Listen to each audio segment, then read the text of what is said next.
Good day, folks.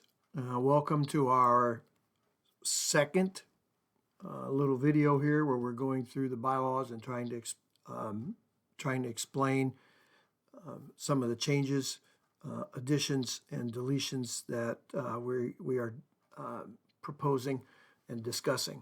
So once again, put your questions and your comments below in the comment section, or you can communicate directly or privately. We'll try to get all of those questions answered as we move through these. So I haven't figured out yet if we're going to answer them as we go or if we're going to just accumulate those and do a final one at the end. And once again, we will be discussing this at our meeting in October in more detail.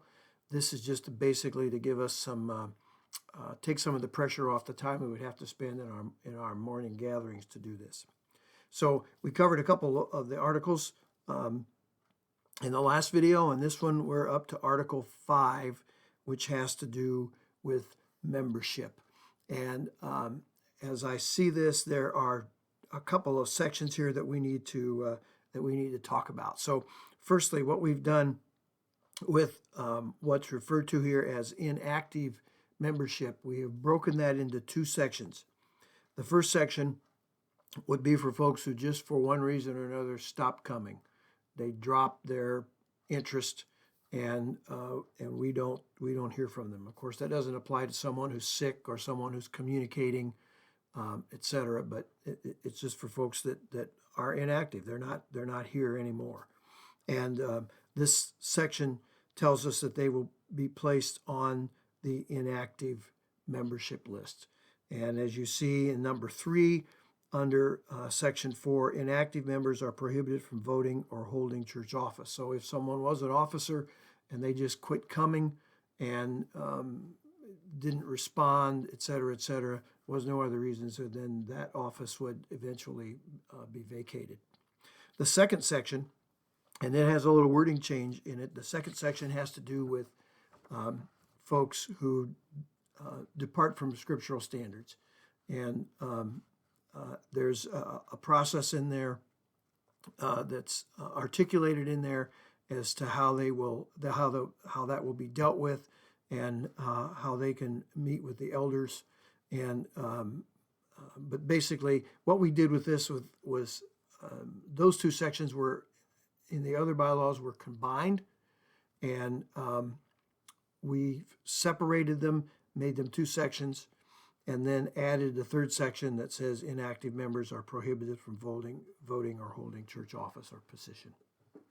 So, as you know, we have to keep an active membership list. As you realize, as we're coming up in a couple months to vote on this, if we had a membership list that had all kinds of people on it that didn't attend anymore, who weren't interested in Lakeview, then it would be impossible for us to conduct business. So our process here, one, is to make sure that membership list is accurately reflects those who are actively involved in this particular Christian fellowship. Section 5 has to do with associate membership. And we're asking that this section basically be deleted. It's a rather confusing sort of thing. I think, again, this was a borrowed set of bylaws, and I think this was in there basically to give folks a sense of belonging who didn't really want to belong. And I don't know any other way to really explain that. There has never been a process that I am aware of for application or to become an associate member. An associate member was just someone who came. So rather than having this in here, everyone is welcome. Everyone can come.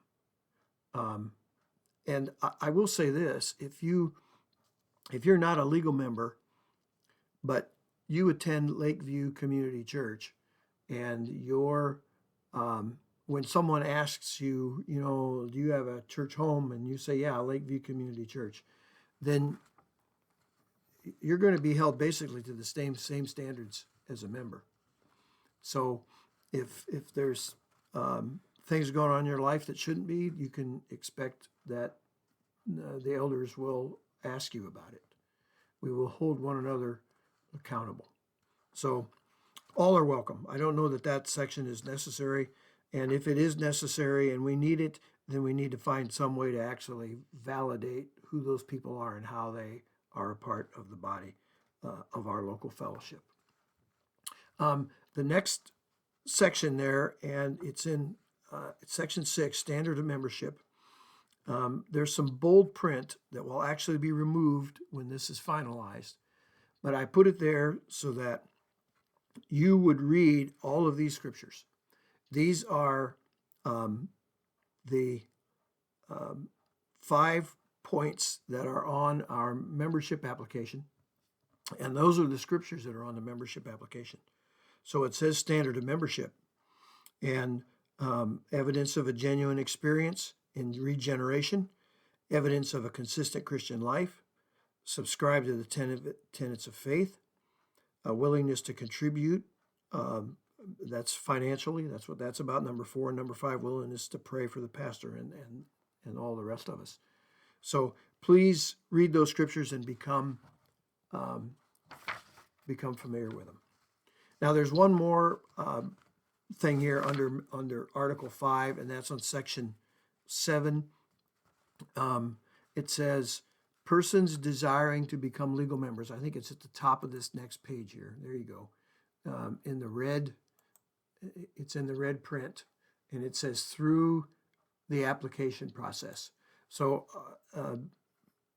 before that, you can see there's nothing deleted from this section. They're just the words in red added. So as you read this, it said persons desiring to become legal members of Lakeview Community Church Incorporated shall make the fact known to the pastor. Well, how do you do that? Do you tie a note on a rock and throw it through a window? What do you do?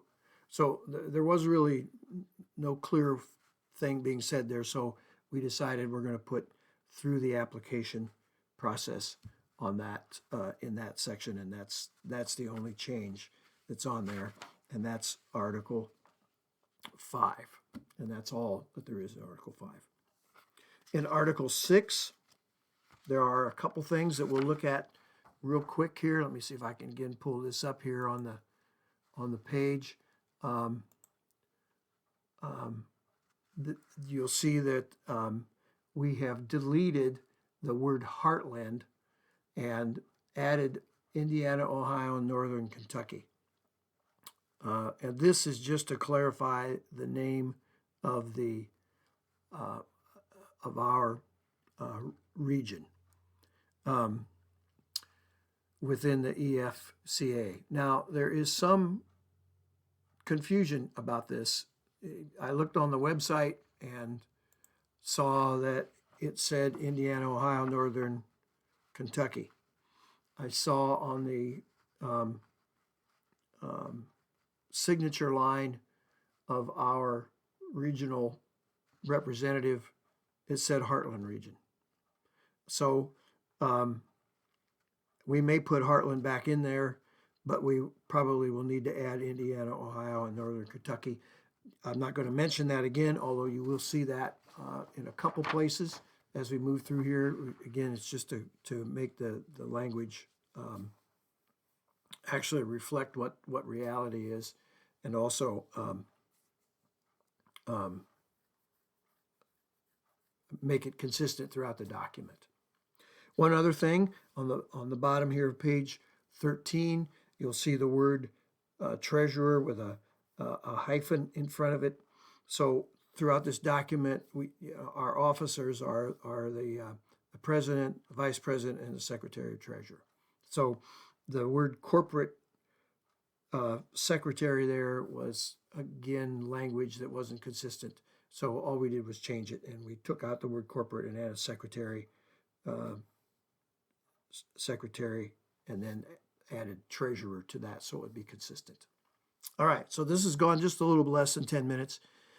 Thank you for your time. We answered a couple more of these and moved through a couple more of the articles here. We'll do some more at a later time. You can just kind of expect these to pop out a couple a week as we move through this.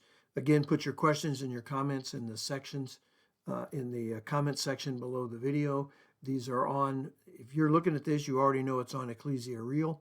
That's the Lakeview Community Church YouTube page. And there's going to be a special section for these, and you'll find them there. So God bless. Have a wonderful day. Again, pass these to whomever you feel will be interested, and we need your questions and comments. Blessings. Bye-bye.